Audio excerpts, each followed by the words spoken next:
Queridos amigos y amigas de Spanish from Spain, yo soy Reyes y hoy os enseño qué es un texto expositivo y cómo debemos hacerlo. ¿Cómo? Hola, ¿qué tal? ¿Cómo estáis? Bien, vamos a ver lo que es un texto expositivo, pero antes que nada lo que quiero deciros es que este vídeo va dirigido para los alumnos que van a hacer el DELE, que vais sobre todo niveles avanzados, os va a venir bien saber cómo hacer un texto expositivo, pero si ese no es tu objetivo, eres nativo, eres hispanohablante y quieres saber cómo redactar un texto expositivo, pues estás en el vídeo adecuado. Un texto expositivo es un informe que debe ser escrito con precisión y detalle, ¿sí? Son textos que en ocasiones lo que pretenden es divulgar conocimientos, por lo tanto deben ser objetivos. Aquí no nos basamos en opiniones, no hablamos de creencias, tenemos que corroborar cada dato con ejemplos, con ilustraciones, si es el caso. En muchos textos que vais a encontrar expositivos, pues tenéis gráficos, ¿vale? A lo mejor en el examen del DELE lo que tenéis que hacer es hablar sobre un gráfico, precisamente, y entonces tenéis que exponer, tenéis que contar lo que dice ese gráfico, y la información es objetiva y está corroborada, ¿vale? Esto es lo primero que tenéis que tener en cuenta cuando escribís un texto expositivo. ¿Estamos todos de acuerdo en lo que debe de hacerse? Cuida el lenguaje. Estos consejos que os voy a dar hacen referencia a esta máxima, cuida el lenguaje. Tiene que ser un lenguaje, tiene que ser un escrito estándar. No vamos a escribir coloquialismos, ni registros, no vamos a escribir en un registro informal. Como he dicho también antes, debe ser objetivo, porque en muchas ocasiones son textos de divulgación científica. No estamos opinando, no nos basamos en ideas, en hipótesis, sino que todo está comprobado, o intentamos, al menos cuando lo escribimos, que quede bien claro que nos basamos en algunos experimentos o en datos recogidos, en encuestas, que lo que hacen es certificar que lo que exponemos es cierto. Usa tecnicismos, también tenemos que usar tecnicismos, ¿vale? Palabras que son propias, pues si estamos hablando sobre un texto expositivo acerca de ciencia o de psicología, debemos utilizar palabras que pertenezcan a este campo y que no todo el mundo conozca. Así que, por lo tanto, un consejo que os doy es que aprendáis por campos semánticos, pues tecnicismos sobre diferentes temas que pueden aparecer en el DELE, ya sea ecología, ya sea salud, ya sea economía o sociedad. Lo que tenemos que hacer es aprender tecnicismos como un vocabulario útil para hacer un texto expositivo. ¿Ninguna pregunta? No abuses de los adjetivos. ¿Por qué? Porque el adjetivo, per se, normalmente lo que hace es, cuando adjetivamos mucho, estamos opinando, ¿vale? Lo que para ti parece grande o parece bueno, para otra persona quizás no lo sea. Los adjetivos, en los adjetivos hay cierto cariz, hay cierta connotación de opinión. Nosotros lo que vamos a hablar es de datos precisos y objetivos, por lo tanto, los adjetivos que usemos deben estar bien elegidos. Y si podemos usar menos de los que en principio pensamos, es decir, seamos críticos con los adjetivos que vamos a poner en el texto, y pongamos los que requiere el texto, ni más ni menos, sobre todo, no más de los que requiere el texto. Y con referencia a cuida el lenguaje, pues párrafos breves, no escribamos grandes parrafadas, ¿vale? No hagamos párrafos eternos. Todo va a depender del número de palabras, obviamente, que os exijan en la prueba, en la tarea que estéis haciendo, ¿no?, en la expresión escrita. Pero intentad que los párrafos no sean muy extensos.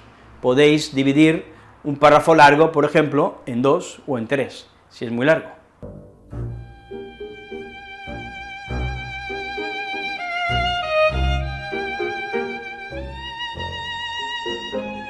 La introducción y la conclusión debe ser más corta que el cuerpo, ¿vale?, que el texto que haya en medio.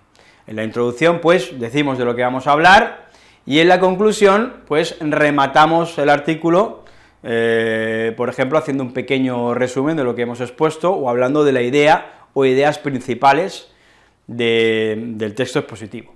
Y el cuerpo, pues, debe ser un poco más largo, obviamente.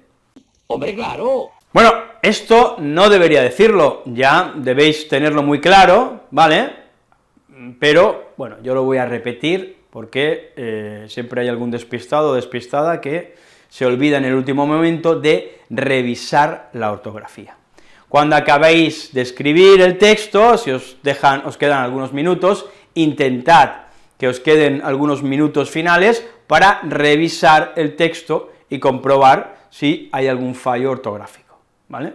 Así que revisar la ortografía, revisad vosotros la ortografía.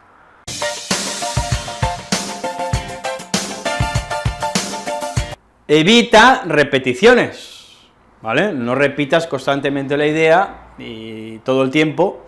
Lo que puedes hacer es parafrasear, es decir, utilizar otras palabras para decir lo mismo, pero intenta evitar, pues, repetirte constantemente. Para ello, os voy a dar algunos consejos. Lo que podemos decir para reformular es, por ejemplo, es decir, exponéis la idea principal o una de las ideas, y luego es decir, y lo explicáis de otra manera. O también podéis decir esto es, y exponéis la idea, la reformuláis de otra manera. Dicho de otra manera, ¿vale? Podemos parafrasearnos también con esta estructura, dicho de otra manera. O esta otra, que también queda muy bien, en otras palabras. En otras palabras, lo que dice el informe, de lo que habla el informe, o la idea principal del informe, lo más importante de este informe, o de este gráfico, Es lo que todos decís. unas de las palabras que tienen que aparecer en un texto expositivo son los marcadores deícticos, que lo que hacen es guiar al lector en lo que, bueno, para que no se pierda, para que siga bien el hilo, para que todo quede claro, pues usamos marcadores deícticos, ¿no? Como ya se dijo anteriormente, es importante que miméis al lector y que todo quede bien claro, que el lector pueda seguir el camino, este camino que hemos trazado a través de nuestro texto. Vamos a utilizar la metáfora del camino para el texto, y que lo acompañéis, que lo llevéis de la mano y vayáis pasando por todas las partes del texto, de manera fluida, ¿no?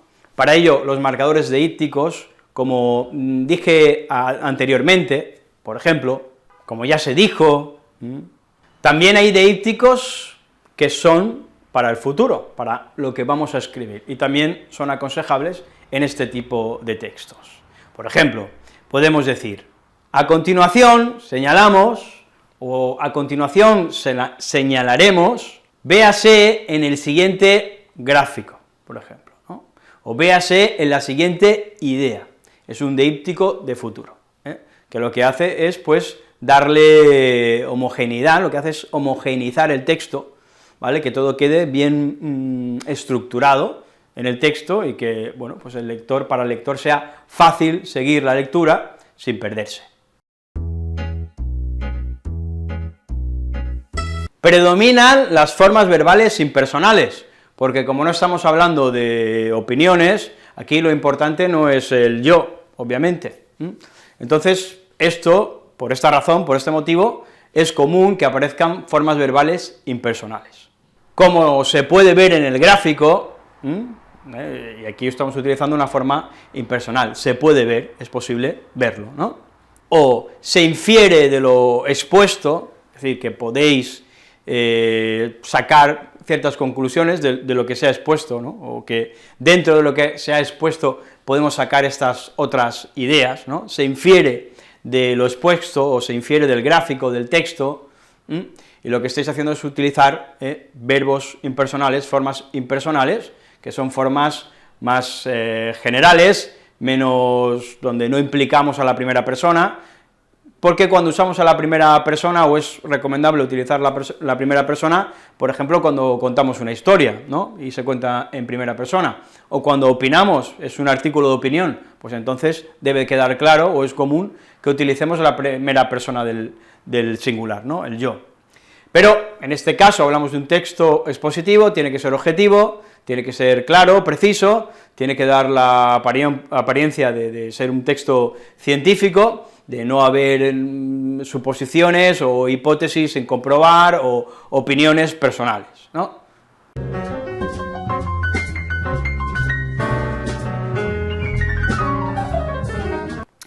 Vamos a hablar ahora de las partes del texto expositivo. Este es súper importante y quiero que lo tengáis muy en cuenta.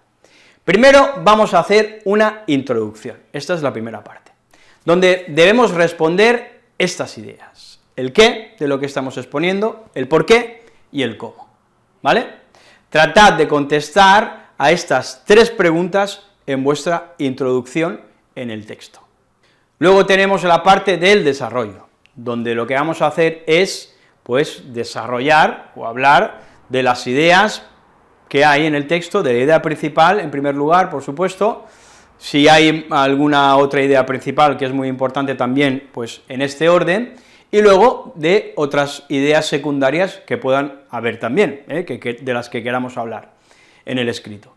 Bueno, pues en el desarrollo, en el cuerpo, en lo que va en medio, en la parte central del texto expositivo, lo que hacemos es desarrollar, ¿vale?, desarrollar las ideas y principales, por supuesto, y secundarias.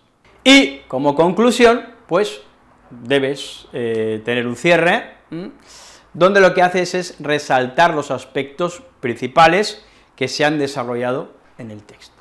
Principal, lo más importante, acabamos con ello y cerramos, ¿no? Podríamos hacerlo, por ejemplo, con un así pues. Así pues, esta es otra fórmula con la que podemos cerrar nuestro texto expositivo y va a quedar impresionante.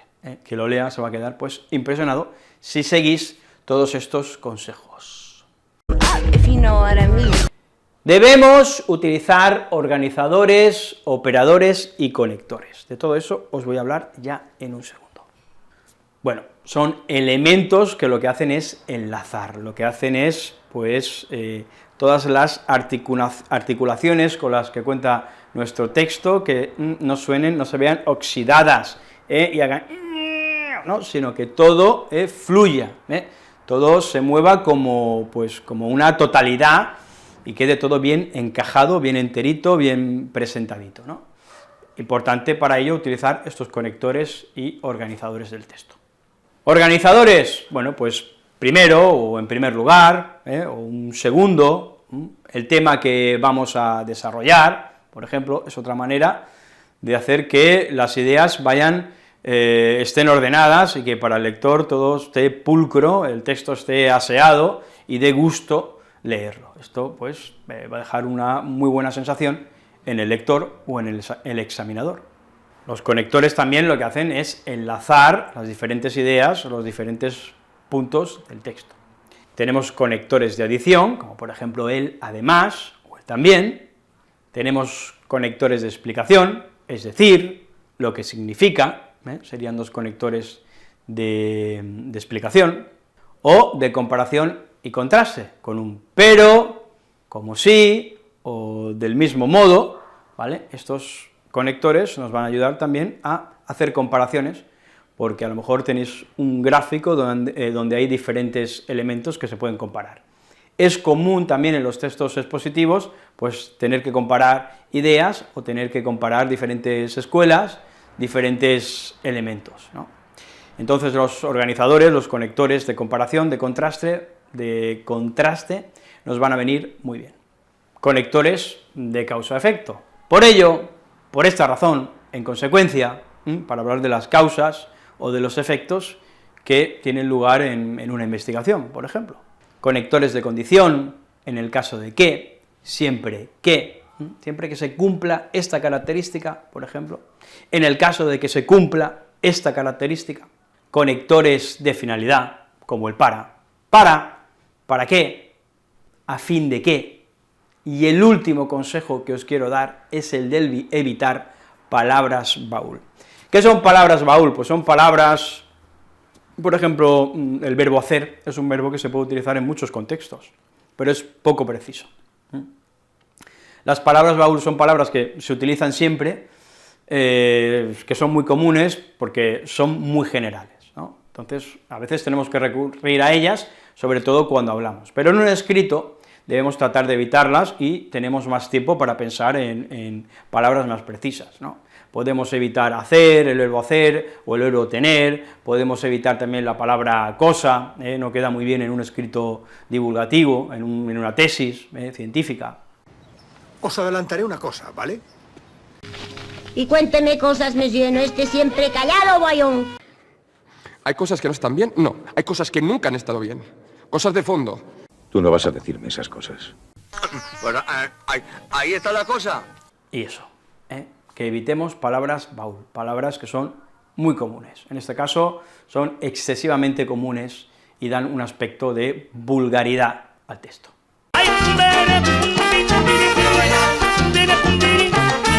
Y ya está, hemos terminado, seguid estos consejos que os doy y tendréis un texto expositivo que dejará con la boca abierta al examinador, que no tendrá más remedio que poneros la puntuación más alta. Si seguís todos los consejos, seguro que sí. Y si no, pues oye, con algunos de estos consejos seguro que os saco de algún apuro, seguro que podéis mejorar, seguro que podéis, bueno, pues darle un toque más profesional y hacer más pulcro vuestro escrito.